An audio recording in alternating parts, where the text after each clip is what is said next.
Father, we give you praise, we give you glory, Lord Jesus. We come before you tonight. We worship you.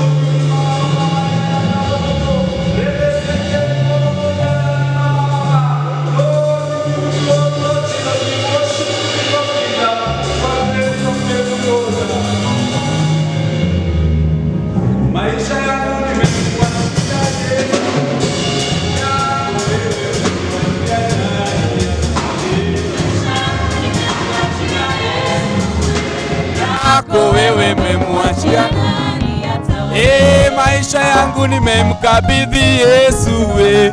Yako wewe memwachia nani atawale? Maisha yangu nimemwachia Yesu we. Yako wewe memwachia nani atawale? Huduma yangu nimemwachia Yesu we. Yako wewe memwachia nani atawale? Maisha yangu nimemwachia Yesu yako wewe memwachia nani? Ibada yetu tumemkabidhi Yesu we.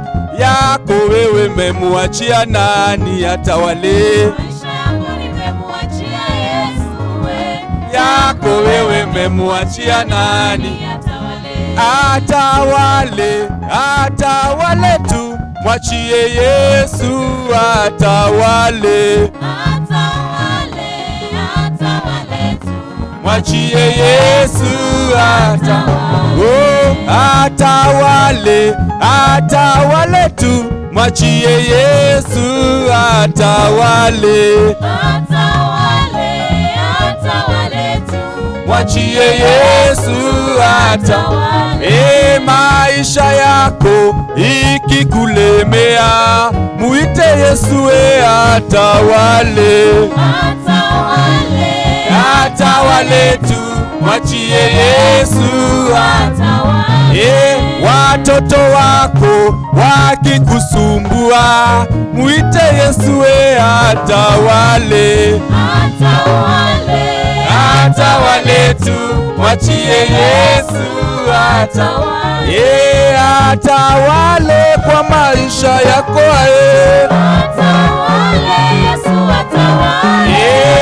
atawale kwa nyumba yako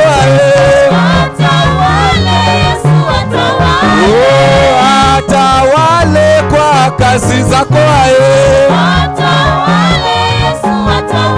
praise the Lord forevermore. Praise the Lord forevermore. Tunainama tunainuka tukisema Yesu ni Bwana. Ninainama ninainuka nikisema Yesu ni Bwana. Praise the Lord forevermore. Praise the Lord forevermore. Tunainama tunainuka tukisema Yesu ni Bwana. Ninainama ninainuka nikisema Yesu ni Bwana.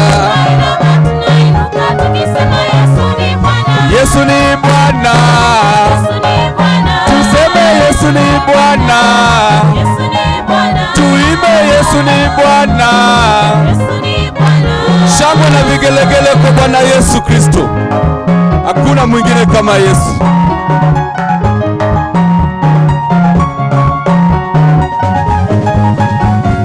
Emo haleluya, hosana na Yahweh. Emo haleluya, hosana na Yahweh.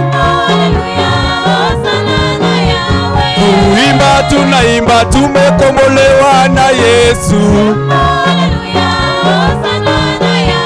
Kucheza tunacheza, tumekombolewa na Yesu. Oh, kembo haleluya, hosana na Yahweh.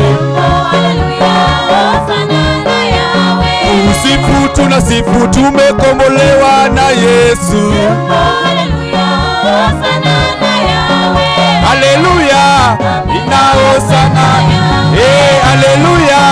Amina Hosana Eh, hallelujah. Amina Hosana. Eh, my God is good. Oh. My God is good. Eh, my God is good. Oh. My God is good. Everything a double, double. Anointing double, double. Your blessings double, double. In the morning when I wake up, I will sing my praise unto you, my Lord. I will dance, I will shout for you. You will be my help forever and ever. Yeah, yeah, my God is good. Oh. Yeah, my God is good. Oh, yeah.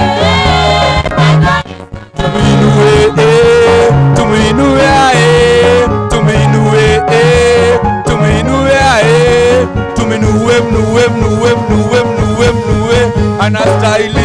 Tuminue Yesu Kristo jioni ya leo. Tuminue, tuminue, tuminue, tuminue, tuminue. Anastahili. Tuminue tena kwa mara nyingine. Hakuna mwingine kama yeye. Yes, tuminue.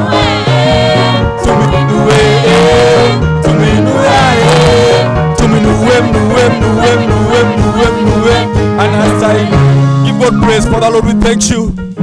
Father, we give you praise, we give you glory, Lord. Riba baba baba yanda rabo bobo yanda rima. Ikara baba baba zanda rabo bobo yanda rebe. Lord, we thank you, we give you glory, Lord Jesus.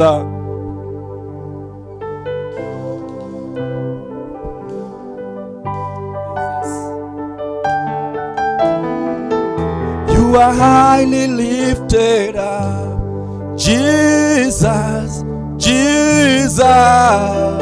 You are highly lifted up, Jesus, Jesus. You are highly lifted up, oh, Jesus, yes, Jesus. yes, Lord. You are highly Lifted up, Jesus. Oh, you are highly lifted up, Jesus, Jesus. You are highly lifted up, Jesus, Jesus. Lifted up, Jesus, Jesus. You are highly lifted up, Jesus, Jesus. You are highly lifted up, Jesus, Jesus. You are highly lifted up, Jesus, Jesus. Oh, there is healing in the name, Jesus. You are lifted up. There is power in the name, Jesus. You are lifted up. Oh, there is anointing in the name, Jesus. you are lifted. Sing Jesus, Jesus. You are highly lifted up, Jesus, Jesus. You are highly lifted up, oh, Jesus, Jesus. You are highly lifted up, Jesus, Jesus. Wewe ni Mungu wa ajabu, umewashangaza wengi, hakuna aliye kama wewe Bwana. wewe ni Mungu wa ajabu, Umewashangaza wengi, hakuna aliye kama wewe Bwana. Wewe ni Mungu wa upendo, umetupenda sisi hakuna aliye kama wewe Bwana.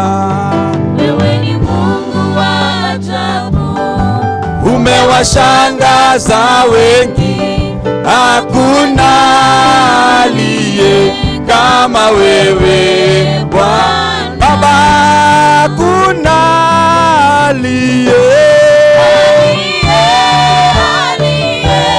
hakuna aliye kama wewe Bwana. Baba, hakuna aliye, hakuna aliye kama wewe Bwana. Bwana, hakuna aliye, Yesu aliye, hakuna aliye kama wewe Bwana. Baba, hakuna aliye, hakuna aliye kama wewe Bwana. Let's worship the Lord, church. Let's give it up praise. Father, Lord God, that you are worthy. Almighty Lord God.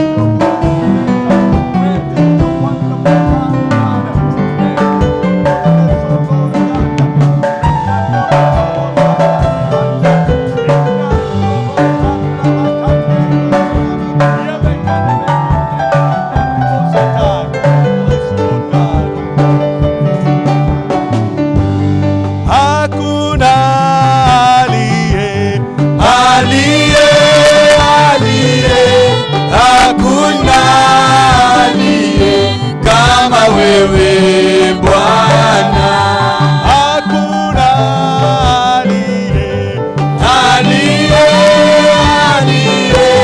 hakuna aliye kama wewe Bwana. Let's give the Lord a big clap offering.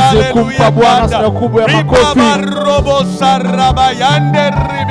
Hallelujah, God Almighty, we give you praise.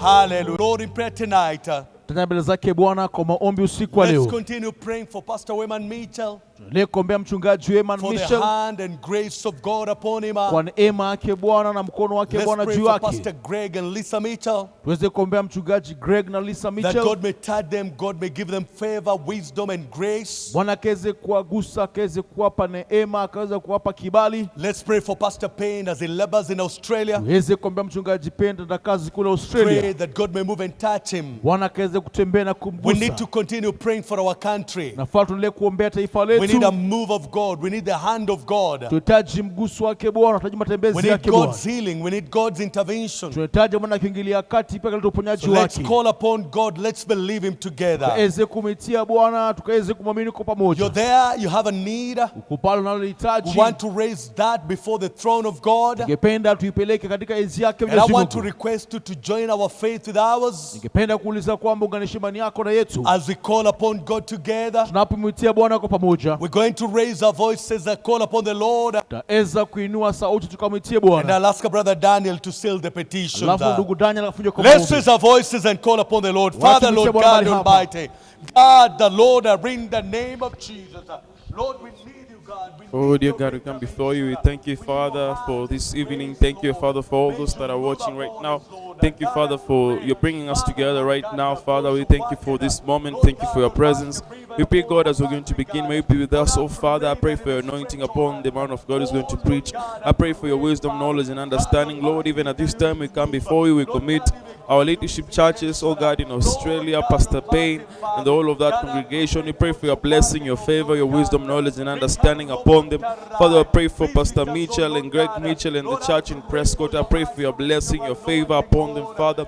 Move upon the congregation, oh God. Cause your move, cause your blessing, cause a tremendous move of your power. In Jesus' name, Lord, we pray for all of our churches all over the world, that, Lord, you may reach out and bless them, oh Father. Cause your fruitfulness, oh Father.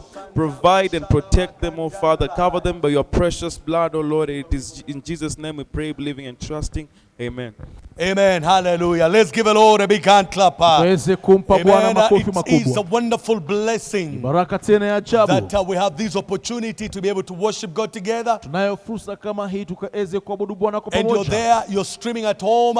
I want to assure you, God is going to minister to our hearts and lives. Uko pale umeingia katika mtandao nyumbani kwako, naamini ya kwamba Mungu atahudumu katika moyo wako na Just to maisha yako. remind us of the announcements, Kumbusheni matangazo. we have our prayers every morning from 6 to 8. Ombe kila siku asubuhi tangia I saa want to 12 saa 2. encourage us that we need to continue praying.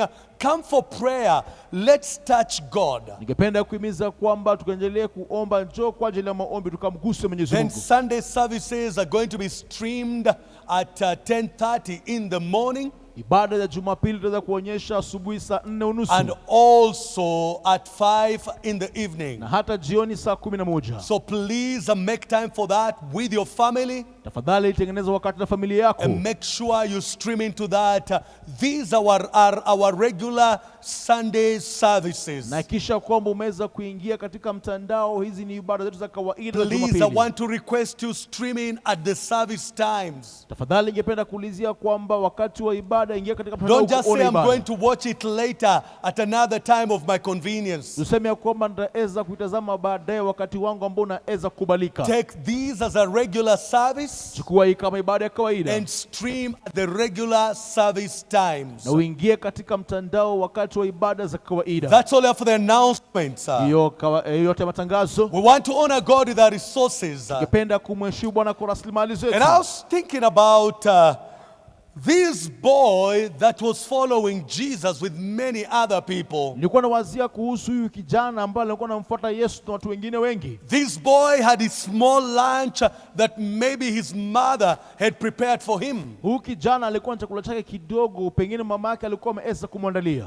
2 fish and 5 loaves. Samaki wawili na vipande vitano vya Just mkate. enough for a small boy. Inatosha kijana mchanga. And Jesus gets into a crisis. Yesu akafikia hali ya msukosuko. These people have been following him. They are hungry. There's nowhere around them where they can go to buy food. Hawa watu wamekuwa wakimfuata, wana njaa na hakuna mahali pengine wanaweza enda kununua chakula. So Jesus tells his disciples, these people have been with me for so long, they are hungry. Let's give them something to eat. Yesu akamwambia wanafunzi wake ya kwamba hawa watu wamekuwa nami tangia asubuhi, wako na njaa, tafadhali tafute kitu kwa ajili wakaeze The kula. disciples are caught by surprise. Wanafunzi wanapigwa na mshangao. One of them says, Lord, this will take a year's wages to feed all these people. Mmoja akasema kwamba Bwana, itatugharimu ajira ya mwaka mzima tukaeze kulisha watu hao wote. Jesus tells them, you feed them.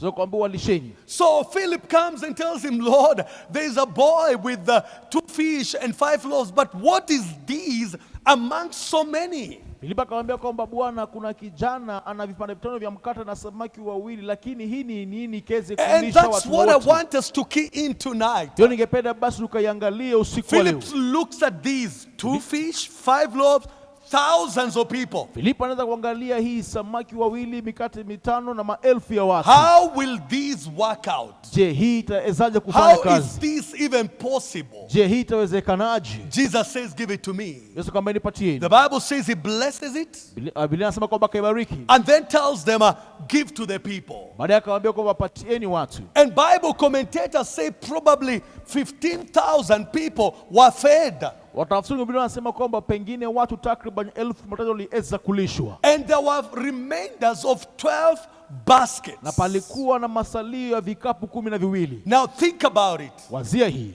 this small lunch, chakula hiki kidogo cha mchana, when it comes into the hands of God, inapokuja katika mkono wake Mwenyezi there Mungu, is a multiplication effect. kuna hali ya kuweza kufanywa mara mingi, And it is able to meet the needs of many people. na ina uwezo kukutana na mahitaji ya watu wengi. I was thinking about this because this is very similar to our offerings. Nilikuwa nawazia hii pia inafanana zaidi katika sadaka You zetu. know, there are times we look at what we have, this is so little. Will it make any difference? Is it of any significance? Wakati fulani unasema kwamba je, hii ni kidogo sana, itaweza kuleta maana yote, itaweza kuleta hali yote ya But God faida. has put it into your hands with a reason. Lakini Mungu ameweka mkononi mwako kwa sababu When you release it to Him, unapoachilia kwake, He can make a difference with it. anaifanya tofauti nayo, He can cause His blessing upon it. anasababisha baraka juu yako. You know, many times people shy away, say, I don't think this will make a difference. I don't think I can give these. Wakati mwingi watu wanaibika, nasema kwamba sijui kama zinafanya tofauti yote, kama inaweza kuwa na But maana that's yote. exactly what God is waiting for. Hivyo Mungu pia anaweza kuingoja. Think about the woman with the 2 mites. Wazia kuhusu yule mwanamke na mapeni mawili. Maybe she looked at this, what's the importance? What can this do? Pengine anaangalia anasema kwamba je, hii ina umuhimu gani? Hii And she inaweza fanya takes nini? it to the temple. Akapeleka katika hekalu. But when Jesus saw her giving that, He was very excited. Wakati Yesu aliweza kuona kutoa kule, aliweza kusimuka zaidi. I want to encourage us, beloved, let's honor God. Nipenda kuhimiza wapendwa tuweze Let us kumheshimu not Mungu. grow weary in honoring Him with our tithes, with our offerings. Tusiweze kuchoka kuweza kumheshimu kwa fungu la 10 na kwa Let's kutoa keep sadaka believing zetu. God. Let's honor Him Tuendelee kumheshimu Mungu, tuendelee because He is kumpatia a Bwana. faithful God. Maana yeye ni Mungu mwaminifu. Right there on the screen is a pay bill number. Pale mbele yako katika skrini yako kuna nambari ya I kulipa want to kutumia encourage simu. you to use that to pay your tithes, give your offerings. Ningependa kuhimiza kwamba tumia hiyo kulipa fungu la 10 zako, kutoa Let sadaka zako. us honor God. Tuweze kumheshimu Mungu. As we bow down our heads, Brother Dan, raise your voice, pray for the offering. Wacha tuweze kuombea sadaka. Baba, tunachukua fursa ya kuja mbele zako, mfalme wa ajabu.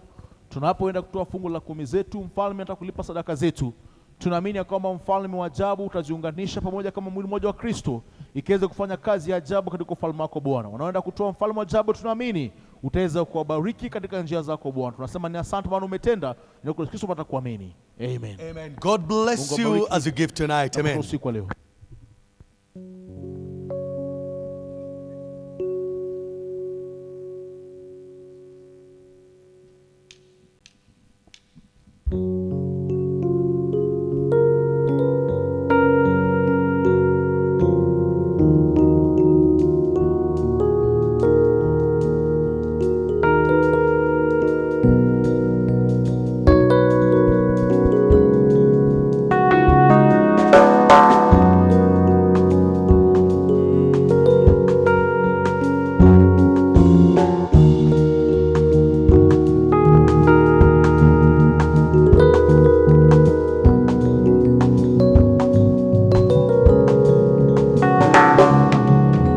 I see the King of Glory coming on the clouds with fire. The whole earth shakes, the whole earth shakes. I see His love and mercy washing over all our sins. The people sing, the people sing. Hosanna, Hosanna, Hosanna in the highest. Hosanna, come on. Hosanna, Hosanna, Hosanna in the highest. I see a generation rising up to take their place. The people sway with selfless faith. I see a roots revival stirring as we pray and sing. We're on our knees, we're on our knees. Hosanna, Hosanna, Hosanna in the highest. Hosanna, Hosanna, Hosanna in the highest. Heal my heart and make it clean. Open up my eyes to the things I see. Show me how to love like you have loved me.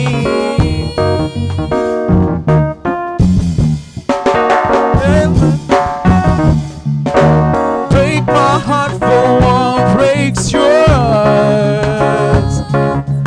Everything I am for your kingdom's cause. As I walk from earth into eternity.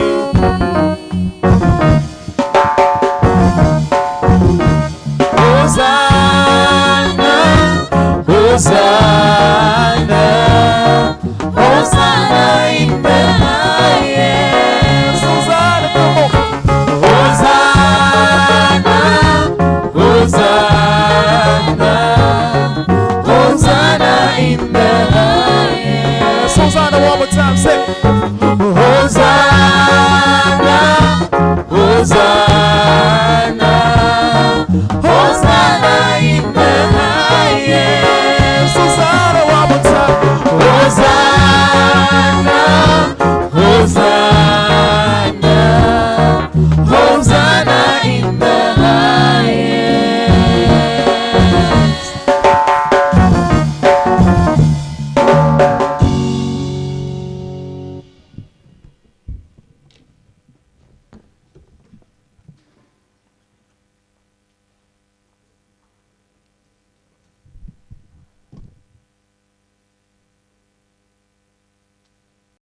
Amen. Thank God for that ministry. Tunashukuru Bwana kwa huduma huo.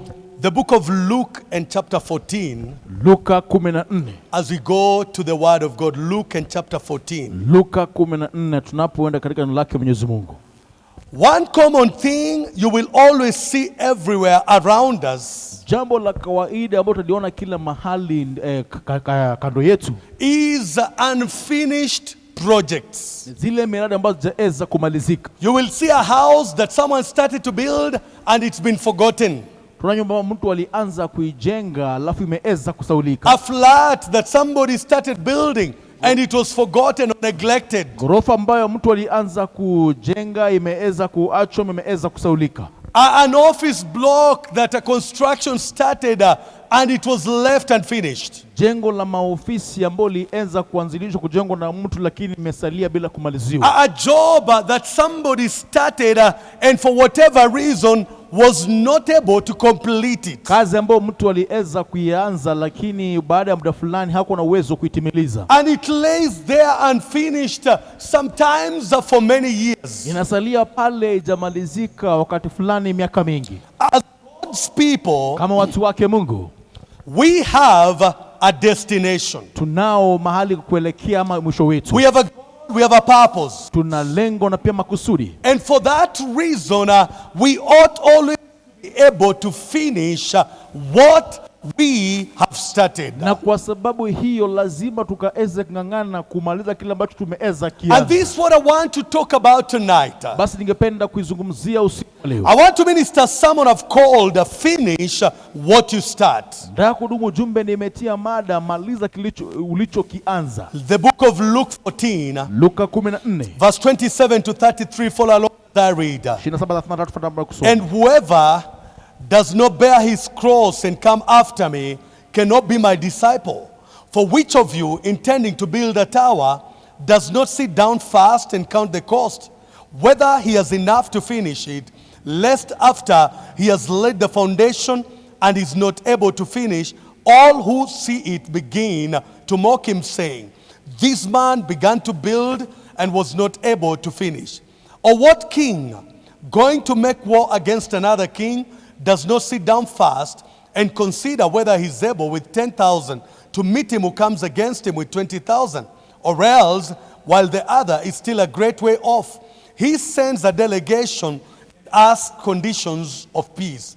So likewise, whoever of you does not forsake all that he has cannot be my disciple. We come before you, God, by the blood of Jesus.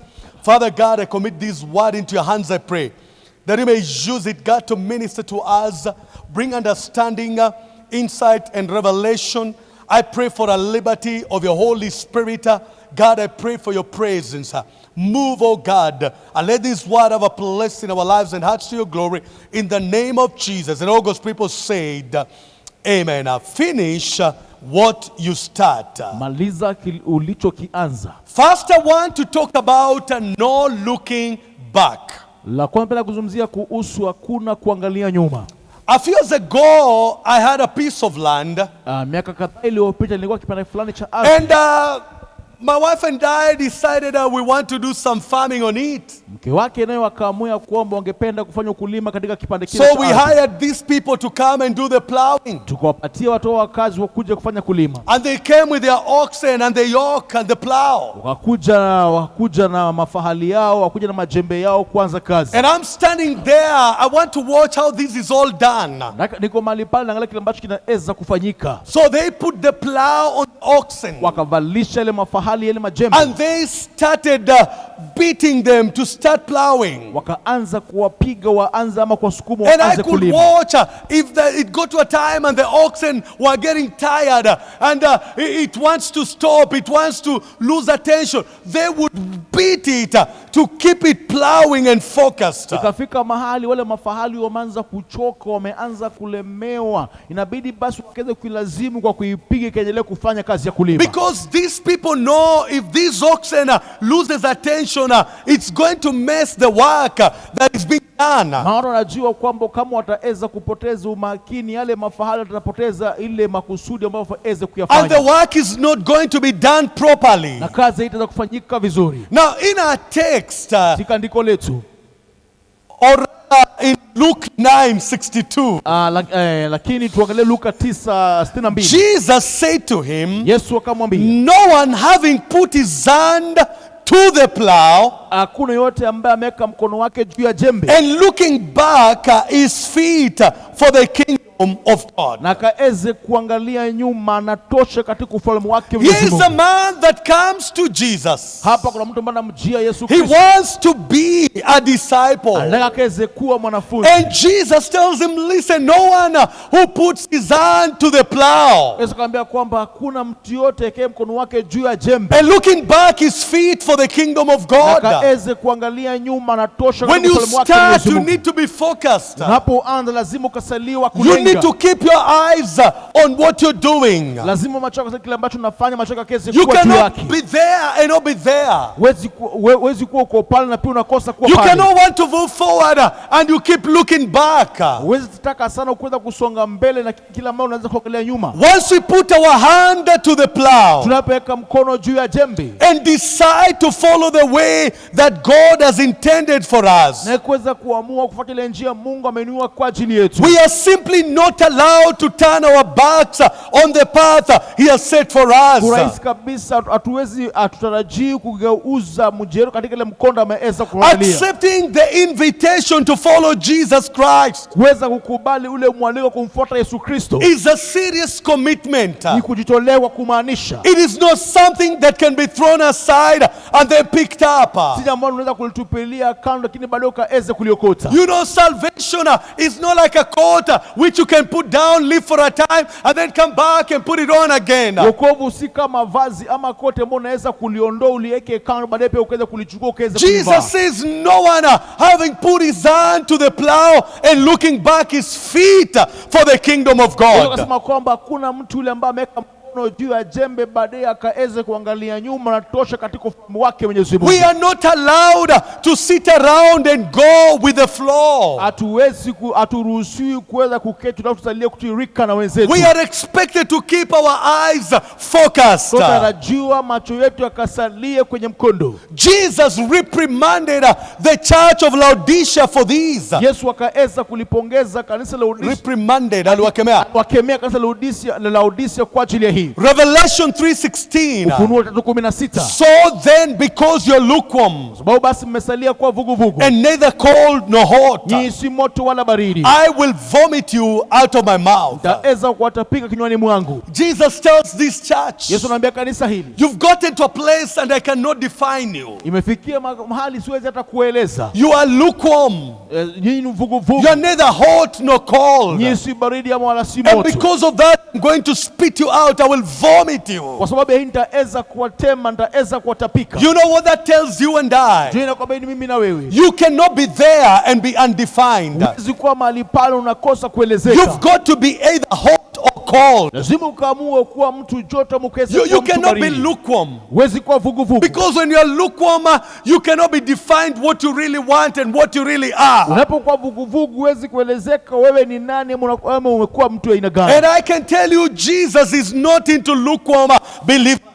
Nakwambia kwamba Yesu hawatafuti waamini vuguvugu. He wants believers that are on fire for him. Nataka waamini ambao kwa moto kwa ajili yake. And that means that we must constantly move forward. Hii inamaanisha kwamba lazima kila mara tukaweze kusonga along the straight and narrow path. katika ile njia ambayo imenyooka na pia njia nyembamba. Diverting is not an option. Hali ya kuweza kuondoka katika mkondo si kitu mbadala. The Lord asked Wanakauliza for an intelligent appraisal of the cost of discipleship. Katika ile njia ya kupongeza ya kiwerevu katika wanafunzi. And for a complete renunciation of all the claims to one's own life. Katika ile hali ya kuungama ile madai ya mtu wake mwenyewe. Because discipleship is a lifestyle. Kwa maana wanafunzi ni mtindo wa kimaisha. Discipleship is a way of life. Wanafunzi ni mtindo wa kimaisha. Verse 33 of our text. Katika andiko letu. So likewise,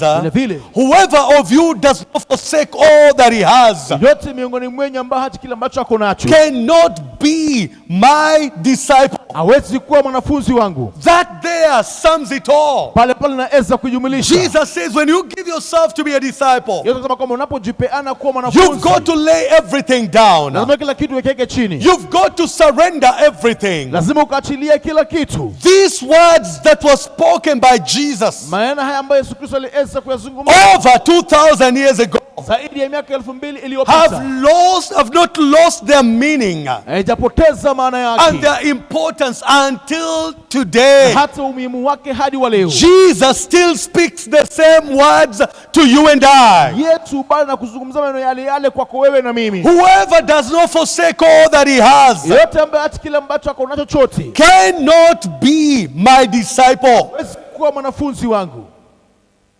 And the question is, Swali ni kwamba what kind of cost do we have to count anyway? ni aina gani ya gharama itabidi Because tuhesabu? there is a cost. Kuna gharama. Secondly, La pili, I want to talk about not on the easy street. nataka kuzungumzia kuhusu katika ile njia ambayo ni Not rahisi. on the easy street. CO. Sio katika njia rahisi. Once we have set our hand to the plow Tunapeka mkono juu ya jembe and begun going and living God's way, na tukianza kuishi na kuenda katika njia zake it Mwenyezi is Mungu, important to realize that we are not on an easy road. ni rahisi kugundua kwamba hatu katika njia ambayo ni rahisi. This is where it gets tough. Hapa ndipo basi inaweza kuwa ngumu. Satan does not want our path to be an easy one. Shetani anataka njia zetu kiweze kuwa njia rahisi. And he will do all that is in his power to discourage us. Katika uwezo wake kuweza kutuvunja moyo. He did this to Peter. Alimfanyia haya Petero. Peter was a disciple of Jesus, Sio alikuwa mwanafunzi wake Yesu. following Jesus, learning from Jesus. akimfuata Yesu, akijifunza kwake Yesu Kristo. And Satan wanted to bring him down. Tena alitaka kuweza kumshusha chini. In Luke 22 Luka 22 and verse 31, 31, and Jesus says to Peter, Yesu akamwambia Petero, Simon, Simon, Simoni, Simoni, indeed Satan has asked for you hakika basi shetani ameweza kudai that he may sift you as wheat. akaweza basi kuchunga kama And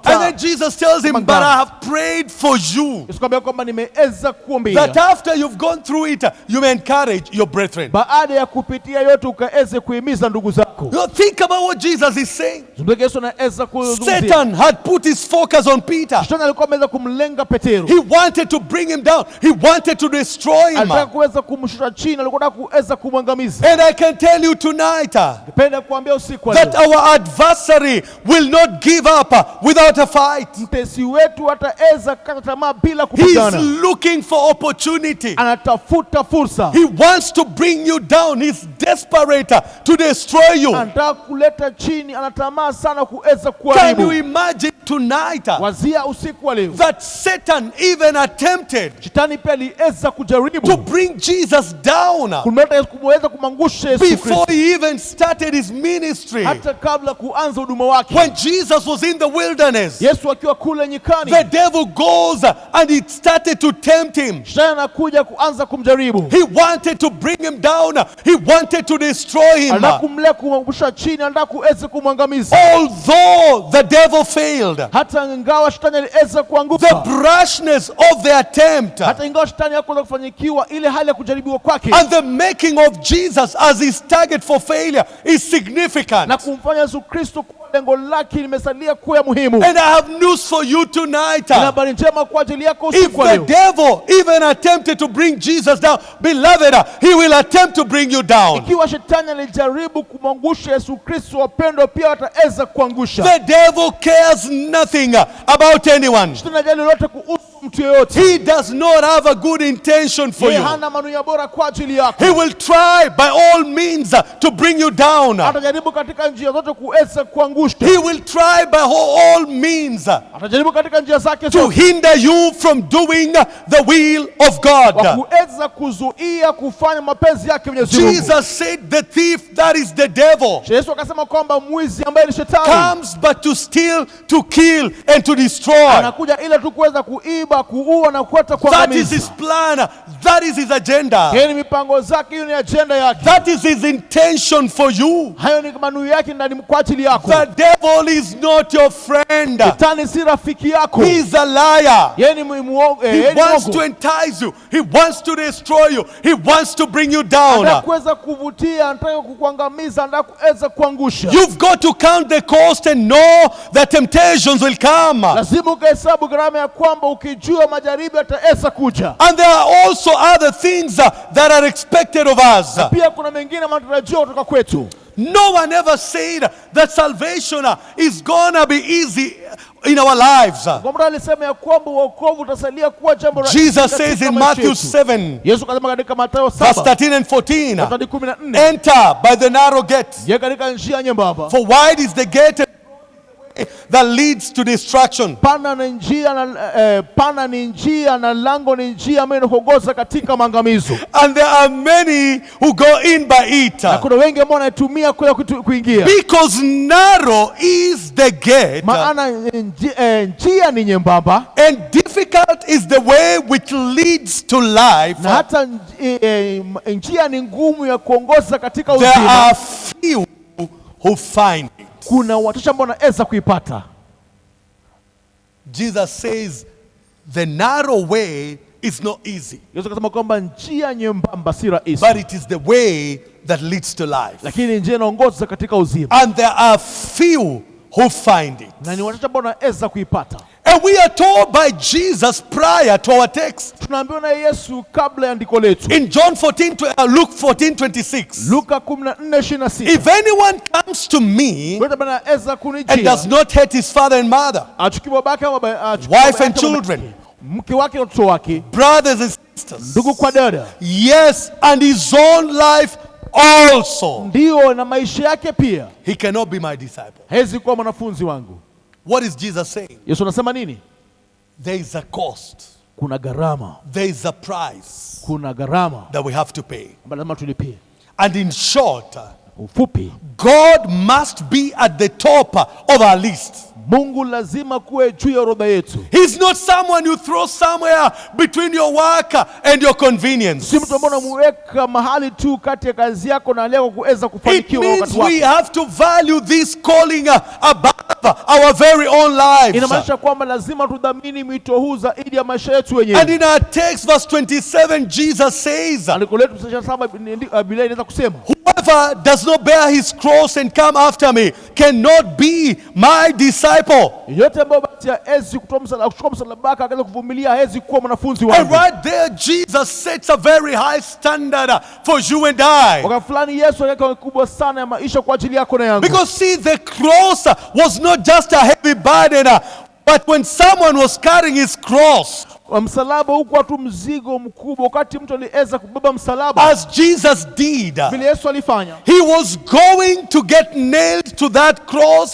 He was going to die on that cross. alikuwa anaenda kupigwa misumari katika msalaba ule, alikuwa anaenda kufa katika msalaba And ule. that means that the cross is not something we put down. Hii inamaanisha kwamba msalaba si kitu ambacho tunaweka kiweka It chini, is a lifetime commitment. ni kujitolea katika maisha yako yote. Jesus says if you want to be his disciple, you must bear your cross. Yesu anasema kwamba ukitaka kuwa mwanafunzi wake lazima ukaweze kuvumilia msalaba.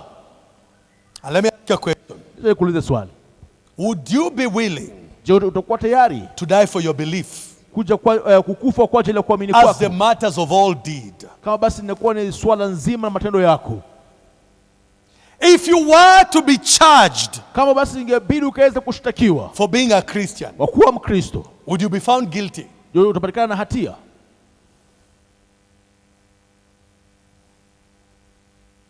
Are you willing Je, uko tayari to lay down your life kuweka chini maisha for the cause? kwa ajili ya msalaba? Are you willing to endure Je, uko tayari kuvumilia all the hassles and stress and strain of life ule msongo, ule ugumu, ule kung'ang'ana kwa maisha and still keep being focused on God? na bado usalie umemlenga Mwenyezi Mungu? Would you be willing Je, utakuwa tayari to put your life on the line kuweka maisha yako katika mkondo and lose it for God? upoteze kwa ajili yake Mungu? Or do you let life chase you back into the world? Ama unaacha maisha ya kuweze kurudisha katika ulimwengu? Isn't this why you never succeeded in life before salvation? Je, hii ndio maana hukufaulu katika maisha kabla ya wokovu? This was because when things got hard, Hii ni kwa sababu wakati mambo yaliweza kuwa magumu, it was easier to fall back into the drugs and partying and sin just to fill the void that was in your heart. ilikuwa rahisi sana kuingia katika madawa, kuingia katika hali ya kujitumbuiza, kuingia katika dhambi ili ukaweze kujaza ile shimo katika maisha yako. This was the life of no responsibility Hii ilikuwa maisha bila majukumu, and low expectation that grew up in. bila matarajio ambayo uliweza kukua ndani mwake. And you see tonight, Siku wa leo this may seem to be overwhelming hii inaonekana kuwa kulemea, because following God's way kwa maana kufuata njia zake Mungu is not a simple task. si jambo rahisi. Maybe you've looked around Wengine umeangalia hapo kando, and seen others wana wengine doing the exact opposite wakifanya kinyume of kabisa what God tells us to do, and they're prospering in spite of it. kila Mungu ameweza kutuambia kufanya, lakini ufanikiwa zaidi kutokana na mwake. And you ask yourself, Unaweza kujiuliza, why bother kwa nini to nisumbuke go through all this kind of hard work kupitia hii kazi ngumu when it seems you can simply disobey God and prosper? inapoonekana kwamba ni rahisi kabisa kutomtii Mwenyezi Mungu na bado ukaweze Now kufanikiwa? the psalmist asked the same question Zaburi kauliza swali kama lile lile. in Psalm 73, Zaburi verse 73 2 to 5 2:5 and 12 to 13. alafu 2:13. But as for me, Kwangu mimi my feet had almost stumbled, miguu yangu karibu ikaweza kukua, my steps had nearly slipped, hatua zangu karibu zikaweza kupoteza mwelekeo, for I was envious of the boastful maana niliweza kumwonea usudi yule ambaye alikuwa when I anataka kujivuna. saw the prosperity of the wicked, Nilipoona ufanisi wa waovu, for there are no pangs in their death. kwa maana pakukuwa na uchungu katika kifo but chao, their strength is firm. lakini nguvu zao ziko zaidi. They are not in trouble as other men, Hawako katika shida kama watu wengine, nor are they plagued like other men. hawako katika uangamizo kama watu wengine. Behold, these are the ungodly, Tazameni hao wale watu wa kiungu, who are always at ease. ambao kwa siku njia za urahisi They increase in riches. wanaongeza katika utajiri. Surely I have cleansed my heart in vain, Hivyo basi nimesafisha moyo wangu bila kufanikiwa, and washed my hands in na innocence. pia kuosha mkono wangu katika hali ya kutokuwa This na man hatia. looks at those that are not living for God, those that are not serving God, Jamaa kaangalia wale ambao hawezi kumwishia Mwenyezi Mungu, wale ambao mtumikii Mwenyezi and they Mungu, seem to be having a good time. They seem to be having an easy time. wanaonekana kwamba hawa wamekuwa ni rahisi zaidi, wanakuwa na wakati bora. And he says, I was envious of them. Sema kwamba nikaweza kuonea usuda, I wondered what is not happening in this situation. nikashanga nini ifanyike katika hali kama hii. No doubt you and I have thought the same thing. Bila shaka mimi na wewe tumesha kitu kama kile kile. We've gotten to places in our lives and wondered how come sinners seem to be having the easy way.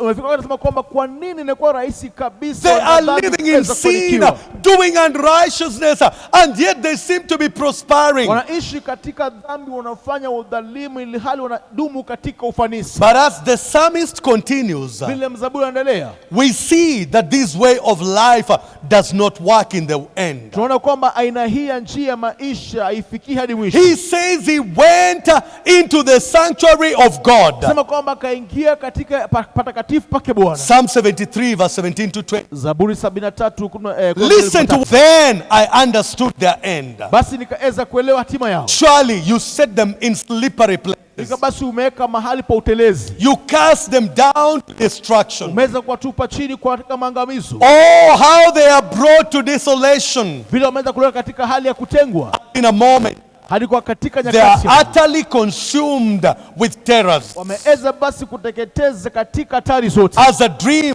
when one awakes, Kama ndoto mtu anaweza so kuamka, when you awake, Bwana unakapoamka you shall despise their image. utaweza basi kudharau picha yao. The psalmist says, I came to discover Bwana akasema kwamba nilikuja that kugundua their end is never good. kwamba hatima yao haikui nzuri. No good comes Hakuna jambo nzuri linaweza kuja from a sinful lifestyle. kutokana na mtindo wa kimaisha wa dhambi. And the Bible says all those that pursue it Biblia inasema kwamba wote ambao wanaweza kuitafuta will be brought to desolation. wataletwa katika hali ya kuweza kutengwa, Maangamizi. maangamizo. There is no shortcut, Hakuna njia ya mkato easy way out of the path we are on. ama njia rahisi ya kuweza kuepuka ile mkono ambao tuko ndani. And Jesus says, Yesu kasema, narrow is the gate, nyembamba ni lango and difficult is the way na njia hiyo ni ngumu, which leads to life, inaongoza katika and there uzima, are few who find it. ambao unaweza kuipata. Let me finally talk about why bother. Ameshazungumzia kuhusu kwa nini usumbukane. Because see, this is a genuine question we need to ask ourselves. Hii ni swali ukweli kabisa, labda tukaweza kujiuliza. Why bother with all the sacrifices we make? Kwa nini basi usumbukane kama dhabihu watu wamejitolea ukaweza kusumbukana ni mwake? Why bother with all the standards we've got to put upon our lives? Kwa nini basi ukaweza kusumbukana ili viwango vyote viweka katika maisha yetu? Why do we have to pay all the price that we have to pay for living for God? Kwa nini basi tukalipe gharama yote nafaa tukaweze kulipa kuweza kumshia Mwenyezi Mungu? It's human nature Ni asili ya mwanadamu to want to know kutaka kujua what is in it for me. ni nini iko kwa ajili yangu. And it's natural. Ni kiasili. See, when the rich young ruler Wakati ule mtawala mchanga came to Jesus alipomjia Yesu, and Jesus challenged him Yesu akampa changamoto and he was not willing to pay the price, na hakuwa tayari kulipa gharama. the Bible says he walked away from Jesus. Biblia inasema alimwondokea Yesu Kristo. And then Jesus says, Yesu kasema it is easier ni rahisi for a camel to go through the eye of a needle kwa ngamia kupita katika jicho la sindano than for a rich man kuliko mtu tajiri to enter into the kingdom of God. kuingia katika ufalme wake Mungu. That struck Peter. Hili mgonga Petero.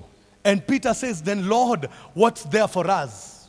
Petro akasema kwamba Bwana, nini kilicho kwa ajili yetu? In other words, Peter is saying, Lord, we have left everything. Petro anasema kwamba Bwana, tumepoteza kila We have kitu. sacrificed everything, Lord. Tumejitolea dhabihu kila kitu. What's Bwana, there for us? nini ambacho kiko kwa ajili yetu?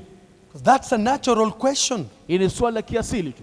And I want to encourage you tonight. Ningependa kuhimiza usiku wa leo, There is plenty in these for us. kuna utele ndani ya hii kwa ajili yetu. In fact, there is more than we could ever Tunaweza hata kustahili. Paul puts the cost of following Ule akaweka gharama ya kuweza kufuata. in Romans 8. Warumi 8:18. I consider Niliweza that the kuchukulia sufferings of this present time kwamba kuteseka kwa wakati wa sasa are hivi not worthy to be compared haistahili kulinganishwa with the glory which shall be revealed in na us. utukufu utafunuliwa kwetu sisi. Paul is saying the reward Paulo asema ile thawabu cannot be compared haiwezi kulinganishwa to the glory kwa utukufu that will be revealed in us. ambao utafunuliwa kwetu sisi. Even the hardest trial Hata ile jaribio gumu that will be faced in this life is not worthy of comparison haistahili kulinganishwa to what awaits us. kile ambacho tunaweza kutungoja. Paul says Paulo asema in 1 Corinthians 2:9, Wakorintho wa kwanza 2:9, but as it is written, vile imeweza kunakiliwa, eye has not seen, jicho halijaweza kuona, nor ear heard, ama sikio kusikia, nor have entered into the heart of man ama kuweza kuingia katika moyo wa mwanadamu the things which God has prepared yale Mungu ameweza kuandaa for those who love him. wale ambao wanampenda. Think about that. Wazie hiyo. Eye has not seen, Jicho halijaona, ear has not heard, hata sikio kusikia, nor has it entered into the heart of man ama hata kuingia katika moyo wa mwanadamu the things which God has prepared vile vitu Mungu ameweza kuandaa for those who love him. wale ambao wanampenda. I don't know about you, Sijui kuhusu wewe, but that right there makes me to want to move on, pale pekee inanifanya mimi binafsi kutaka kusonga mbele, because I want to see what has been prepared for me by God. na kile Mungu ameweza kuandaa kwa ajili yangu. We are being encouraged Tunaweza kuhimizika to do our utmost kufanya zaidi tunaweza to run the course set before us weza kimbia mkondo ambao eko mbele yetu to the best of our ability. katika ubora wa uwezo wetu. 1 Corinthians 9:24. Wakorintho wa kwanza 9:24. Do you not know Je, hamjui that those who run in a race all run, wale ambao wanakimbia katika mkondo ukimbia, but one receives the prize? lakini mmoja anapokea thawabu? Run in such a way Kimbieni katika njia kama hiyo that you may obtain it. keze kuipata. Paul says, run. Unasema kimbia, Run in a way kimbia katika njia that will make you obtain the prize. itakufanya kupata thawabu. But again, what is this prize we are striving for? Kwa mengine basi thawabu gani ambayo tunaweza ng'ang'ania? Jesus tells us Yesu kawaambia in Revelation 2:7, katika Ufunuo to 2:7, him who overcomes, kwa ule ambaye anaweza kushinda I will give to eat from the tree of life. nitaweza basi kumpatia kezi kula kwa mtu uzima. And Revelation 3:21, Ufunuo 3:21, to him who overcomes, ule ambaye anaweza kuwa mshindi I will grant to sit with me nitaweza basi kupenda keze keti nami on my throne. katika enzi yangu. You see tonight, Siku wa leo God's ultimate goal lengo lake Mungu kuu is to give us eternal life ni kutupa uzima wa milele and have us become co-rulers with Christ tuweze kukuwa watawala wa pamoja naye Kristo in his kingdom. katika ufalme wake. The Bible says we are co-heirs with Jesus Christ Biblia inasema kwamba sisi ni warithi wa pamoja na Yesu Kristo in the kingdom of God. katika ufalme wake Mungu.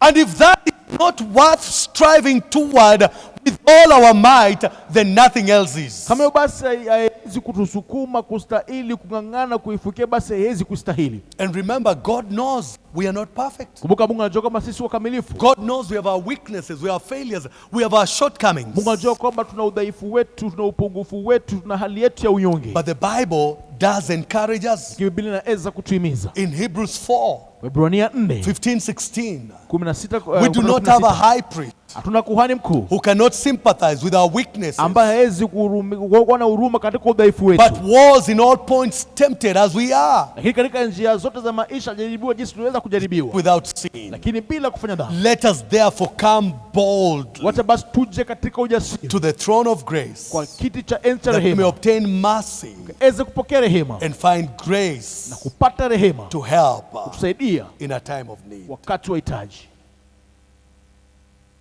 That does tell you and I Hii inakwambia mimi na wewe that we have no reason hatuna sababu yoyote of failing. ya kuanguka, We have no reason hatuna sababu yoyote of being discouraged. ya kuweza kuvunjikiwa, We have no reason hatuna sababu yoyote of looking back, kuangalia nyuma, because we have heavenly help. kwa maana tuna usaidizi wa mbinguni. Let us come boldly Tuweze kuja kwa ujasiri to the throne of kwa grace, enzi ya neema, that we may obtain mercy tukaweze kupokea rehema and find grace na kupata neema to help in a time of need. kutusaidia wakati wa shida. That time when you need encouragement, Wakati ambao unahitaji kuhimizwa, come to the throne of grace. kuja katika enzi ya neema. That time when you need hope, Ile wakati ambao unataka tumaini, come to the throne of grace. njoo katika enzi ya neema. That time when you don't have the answers, Ile wakati ambao hauna jawabu, come to the throne of grace. njoo katika enzi ya neema. And the Bible says you will obtain mercy Basi utapata rehema, and you will find grace kupata neema to help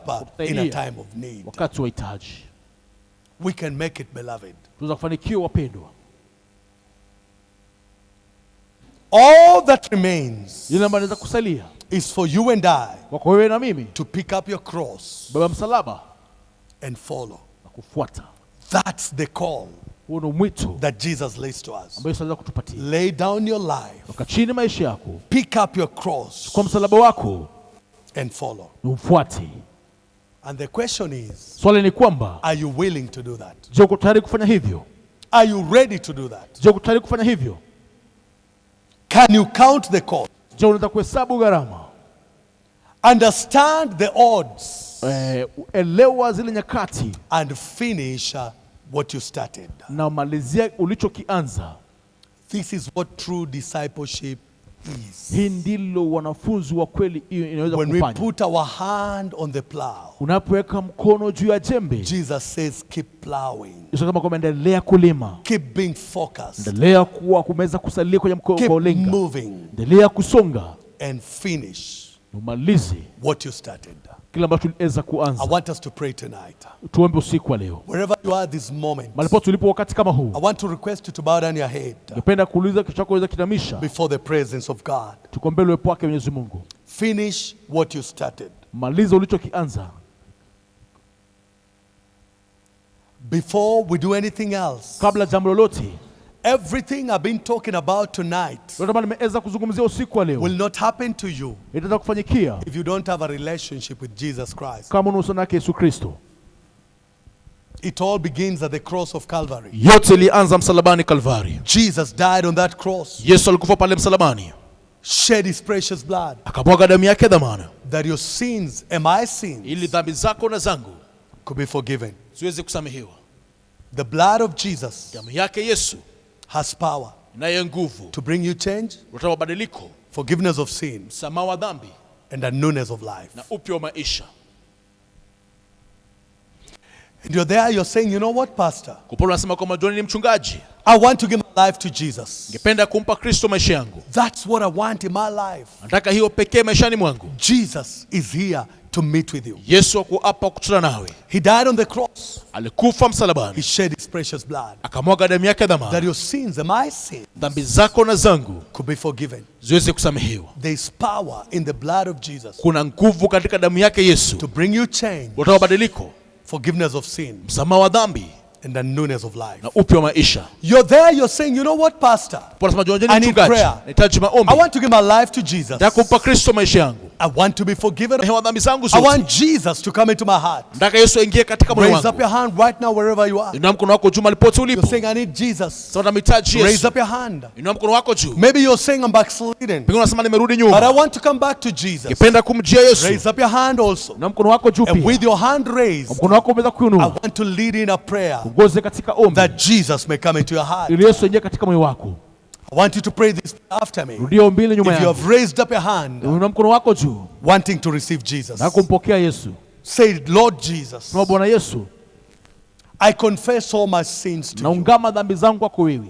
I ask you to forgive me. Na kuuliza unisamehe. Come into my heart. Njoo moyoni mwangu. Be my Lord and Savior. Uwe Bwana mwokozi wangu. I surrender my life to you. Naachilia maisha yangu kwako. Jesus, I ask you Yesu nakuuliza, to lead me, niongoze, guide me. niongoze, Help me to live for you nisaidie kuishia and to glorify your name. na kutukuza jina lako. In Jesus' name. Kwa jina lako Yesu. Right now, Father God Almighty, in Jesus' name, I want to pray for these precious souls, God, that have responded, surrendering their lives to Jesus. God, I pray that you may touch them right now wherever they are. Move upon them, Lord God. Lead them and guide them. Let them live for you, God, and glorify your name, Almighty. God, I plead the blood of Jesus upon them, that no work of the devil shall prevail. Keep them, Father, and sustain them. Be glorified in their lives, in Jesus' name. Amen. If you have prayed that prayer, Umerudia ombi hilo, right there on the screen pale katika skrini yetu is our phone number, our email ni address. nambari yetu ya simu, anwani ya barua I want to pepe. request you to get in touch with us. Ningependa basi ukaweze kuzungumza Would nasi. like to help you to live for Jesus. Ningependa kusaidia kumisha Would like to Yesu. pray for you. Would like to get to know you. Ningependa kuombea pia kuweza So kujua. please get in touch with us. Tafadhali ujumuika uzungumze nasi. Talking to God's people. Nikizungumza na watu wake Mungu. Are you willing Je, uko tayari to lay down your life, weka chini maisha yako, pick up your cross, kwa msalaba, and follow Jesus? mfuate Yesu? See, there are people, God is talking to you right now. Watu wanazungumza naye, kuna watu mahali hapa Mungu anazungumza nao sasa hivi. You've not been committed to Jesus like you ought to. Hujakuwa umejitolea vikamilifu kwa Yesu Kristo jinsi unafaa ukaweza kujitolea. You've been half-hearted in your commitment and faithfulness. Umekuwa kujikosa kujitolea vikamilifu katika uaminifu wako na vitu vyake Jesus Mungu. says, I don't work with lukewarm people. Yesu akasema kwamba sifanye kazi na watu vuguvugu. I will vomit you out. Nitaweza kutapika. You've got to either be hot or cold. Lazima ukaamua kuwa mwenye joto au kuwa mtu baridi. Jesus wants you to be hot for him. Yesu atakuwa na joto kwa ajili He yako. wants you to be on fire for him. Nataka usalie kwenye moto kwa ajili yako. There are other people. Kuna watu wengine You've lost your focus and vision. umepoteza mtazamo wako na maono Can I yako. tell you, beloved, that will lead you astray. Naweza kuambia penda kwamba hii itaweza kupotosha. Jesus says, no one having put his hand for the plow Yesu akasema kwamba kuna yule mtu yote ameweka mkono juu ya jembe and looking back, akiweza kuangalia nyuma, is fit for the kingdom of God. anastahili kwa ajili ya ufalme wake Mungu. You cannot lose focus and vision Huwezi poteza mtazamo na and maono. expect to move on doing the will of God. Utarajie kusonga mbele kwa mapenzi yake Mwenyezi Mungu. You've got to put your hand back on the plow. Lazima mkono usalie kwenye ujembe. Get back your focus and vision. Rejesha mtazamo wako na maono yako. This is a call Huu ni wito to you and I wako wewe na mimi to sacrifice and surrender. kujitolea na ukaweze kujiachilia. Jesus says, if you want to be my disciple, Yesu kasema kwamba ukitaka kuwa you must mwanafunzi be wangu, willing to lay down your life, lazima uwe radhi kuweka chini maisha take yako, up your cross, na msalaba wako and follow me. unifuate. This is what discipleship Ili is. wanafunzi naweza kuhusu. This is a challenge to every one of us Hii changamoto kwetu sisi na to kwa kila mmoja focus on getting the prize kuweza kulenga kuipokea ile thawabu that Jesus has for us. ambayo Yesu ako nayo kwa ajili yetu. And if that's going to happen, Kama itaweza kufanyika, you've got to finish lazima ukamalizie what you started. kama tulianza, Let's reach out to God. uweze kumfikia Mungu. I believe God has spoken to you. Amini Mungu I amekuzungumzia. believe God has challenged Amini you. Mungu amekutia changamoto. No doubt there are decisions you need to make. Bila shaka kuna watu wa maamuzi ambao wanafaa There are kuyafanya. commitments you need to make. Ujitolee. There are things you need to deal with. Na utafaa kushughulika nazo. We have a good moment right now Tunao fursa ya ajabu just sasa to hivi. go before God. Kuna mbele zake Mwenyezi Call Mungu. upon him. Umwitie. Let him touch you. Wacha kuguse. Let him move upon you. Utembee juu yako. Right now, I want to encourage you, raise your voice wherever you are. Sasa hivi ningependa Start kuhimiza calling upon mahali popote ulipo, God. inua sauti Make yako, commitments anza to kumwambia Him. Mungu, tunaomba Let mbele God zake touch you. Mwenyezi Let Him Mungu. move upon you. Wacha Mungu atembee As juu we yako sing this akuguse. chorus, Unapata pambizi. raise your voice and talk to God right now. Let Him touch you. Let Him move upon you. Hallelujah. There is power, Wonder working power in the blood of the Lord. There is power, wonder working power in the precious blood of the Lord. there is victory, Victory, wonder working victory in the blood of the Lord. There is victory, wonder working victory in the precious blood of the Lord. the blood Oh Jesus, oh the blood of Jesus, oh the blood of Jesus, it washes white as snow. the blood Oh Jesus, oh the blood of Jesus, oh the blood of Jesus, it washes white as snow. there is power in the blood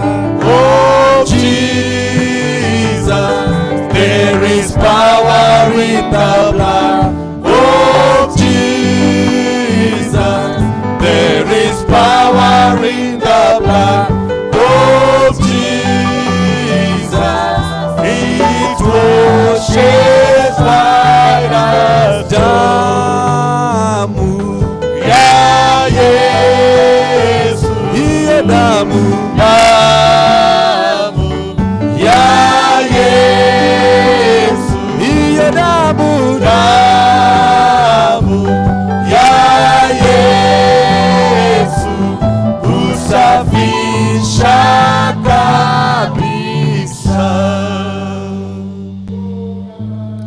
Father, Lord God Almighty, in the name of Jesus, God, I want to pray that you may touch us, you may move upon us, oh God.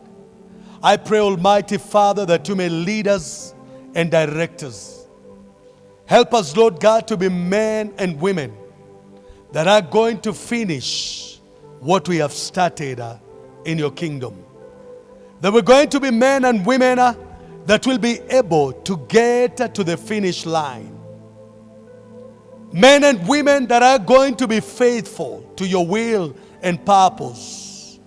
Men and women, oh God, that are going to be willing to lay down our lives, take up our cross and follow you, and to pay the price of your calling in our lives.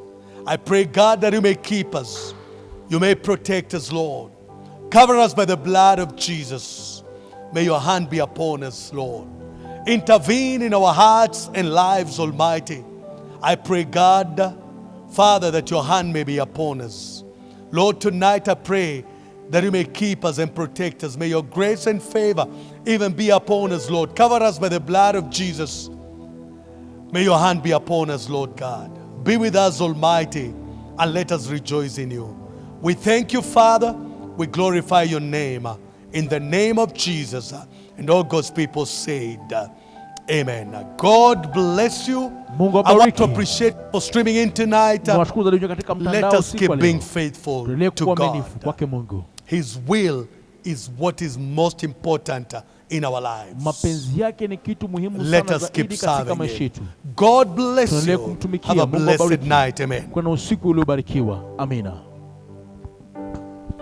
wakusifiwa wa kuabudiwa ni wewe tu, Mungu mwenye nguvu. Wa kusifiwa, wa kuabudiwa ni wewe tu, Mungu wa miungu. Wa kusifiwa, wa kuabudiwa ni wewe tu, Mungu mwenye nguvu. Wa kusifiwa, wa kuabudiwa ni wewe tu, Mungu wa miungu. Mamlaka ni yako, heshima ni yako, ni wewe tu, Mungu mwenye nguvu. Wa kusifiwa, wa kuabudiwa ni wewe tu, Mungu wa miungu. Anastahili heshima, utukufu na nguvu, ni wewe tu, Mungu mwenye nguvu. Wa kusifiwa, wa kuabudiwa ni wewe tu, Mungu wa miungu. Ni wewe tu Baba, Wa miungu, ni wewe tu. Mungu wa miungu.